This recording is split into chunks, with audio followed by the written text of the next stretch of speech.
Hi, so this is my video report number 7. So self-evaluation, as we may know, is very important in a life skills group, and it is an important element. So it is in a variety of ways, and some ways include that the importance is the lens of responsibility that the learners take to evaluate both the program and their learning within it. So we know that the program is also learner-centered, which means that the individual addresses the expressed and felt needs in the group. And so the group would be democratic, inclusive, and participatory. So we also know that the coach is the guide, and the participants learn through feedback from the group, and the best judge of one's own learning is the individual self. So we know that they set their own standards and they aim to achieve their personal best. So my own views on why I believe that self-evaluation is an important concept in the life skills group is that it can show us where we are and where we want to be. It can tell us if what we are participating in is helping us at all to achieve our goals, or if it's helping us in general. And it helps us evaluate our progress, getting insight and grounded in new skills that we might not have had prior to taking the life skills group. So there are also 5 WHs of evaluation. Each of them have their own importance. So the who consists of participants, coaches, and the community. So basically the who is important because it gives us insight on who makes up the life skills group and what each person's job and role is to do, like what they're in charge of within the group. So the participants, as we may know, they are the primary source of evaluation. They evaluate the coach, the program, and their learning through and after the course. The coach also has an important role as they evaluate their own facilitation, the effectiveness of the exercises and the lessons, and the overall experience based on the feedback that the participants give them and the progress of the learning group. The community also has a role as they evaluate the program, contribution to meeting a community need, and they also evaluate the cost benefit of the program. So why is also an important concept, and an example of why could be why we are learning critical thinking. So the main idea of why we are learning this in this particular life skills group. So why is important because it helps us get insight on why the group is in place, why is it constantly changing, and why this group helps. So an example could be it's for self-awareness of needs and goals. So it also helps us to understand if the program is being effective at all in meeting its objectives and the goals of the individuals, because that's what matters at the end. So the lessons can be modified to meet the learning needs of the participants, and it's constantly changing, as I said, because people's needs and wants are constantly adapting, and if we're doing the same thing, people are not going to be learning by doing the same thing every single time. We know that learning is an experience where we have to learn something new all the time, and repetitive stuff is only going to help us with that one skill, but it's not going to help us with anything else if we're learning the same thing over and over. So it also encourages the students to develop the skill of critical thinking that's needed in the problem-solving process, which we all need at some point of our lives as well. So also the participants will gain practice in giving feedback, allowing expression of feelings about the group process, increases awareness for both participants and the coach to see how people learn in different ways.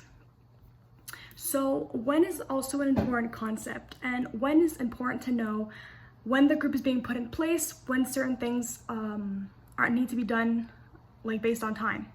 So as we may know, the program evaluation starts before the program based on the needs and assessments of the program objectives, and it's necessary to plan the evaluation strategy ahead of the program because it helps ensure that the program is meeting the needs of the participants. So this is important because when consists of when things are going to be done. So for an example, within when there are ongoing evaluations at the end of each lesson, midway periodic evaluations, at the end of the program, and feedback follow-up where possible. So the when would be like when those things are happening in the group, like as I said, the ongoing ones would be like ongoing, and then there's ones that would be done at the end of the lesson, at the beginning of the lesson. So that's the when of it. And so an example of each would be, for ongoing, it would be like formal questions, questionnaires, and informal, so the coach would ask. At the end would be questions like, what did you learn? Midway would be like round robin, structured discussion. At the end would be like a summary of the feeling, of the reflection of learning. And then there would be follow-up questions, and those would depend on the goals and objectives of the program. So basically, when these things are going to be happening in the group. What is, for example, what we are going to be learning and gaining insight on. What is very important, and I believe that it is important because it helps us gain insight on what is happening and what is going well for us in the group in terms of reaction, learning, behavior, and results. And those ultimately are the 4 components of the evaluation strategy. And they address the key question about content. So is the program meeting the overall goals? So within those, the 4 components of evaluation. So an example of each would be, so for reaction, it measures the reactions of the participants. So this would be like how well they like the course, and they would give the reaction verbally or in a questionnaire, and it gives the coach more quick reading of the opinions of the learning experience that the participants had. So learning would be the measure of the learning of the knowledge and skills and like the attitudes that the learner has acquired while being in the program.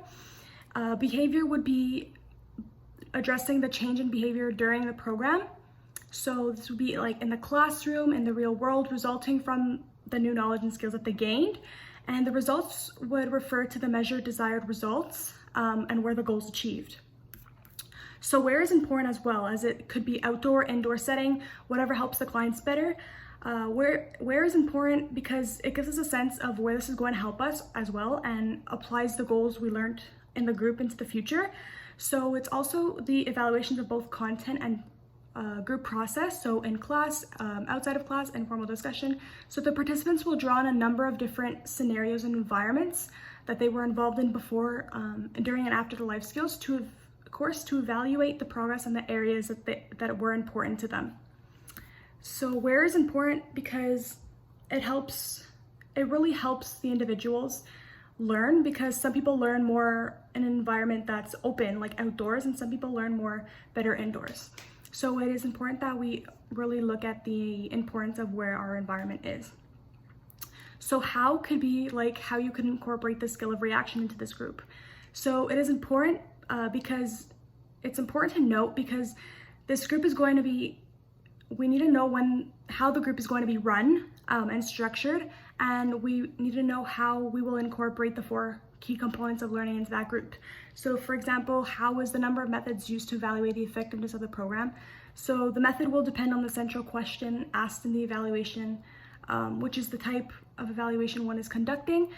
So for example, if we were to integrate how we are gonna do reaction into this group, we would do things like interviews and action sociograms. For learning, we could do quizzes, tests and role plays. For behavioral, we can do action plays or behavioral assessments, and results we can do follow-up phone calls and testimonials. So basically, how are we going to integrate that component, and how are we going to get people to practice that component in our group? Like, what are we going to use to do that? So for learning, how are we going to incorporate that? We can incorporate it by giving away quizzes or tests, or for results we can do follow-ups.